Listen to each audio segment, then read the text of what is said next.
Hello అండి, అందరికీ అక్షయ తృతీయ శుభాకాంక్షలు.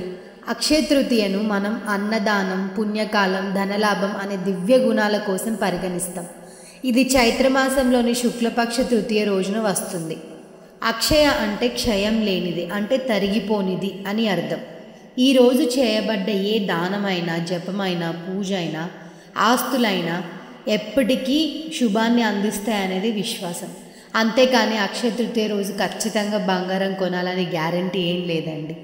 అయితే ఈ అక్షయ తృతీయ రోజు మన పౌరాణిక నేపథ్యం నుంచి చూస్తే కొన్ని సంఘటనలు ఈరోజే జరిగాయి. ఒకటి, పరశురామ జననం. ఇంకా కృష్ణుడు సుధాముడు కలిసిన రోజు ఈరోజే. మరియు ద్రౌపదికి అక్షయపాత్ర లభించింది కూడా అక్షయ తృతీయ రోజే అని చెప్పుకుంటున్నాం. ఇంతటి మహిమాన్వితది కాబట్టి ఈరోజు ప్రతి ఒక్కరూ ఏదో ఒక దానం చేసి పుణ్యం పొందగలరని ఆశిస్తున్నాం. Thank you so much for your support. Please subscribe.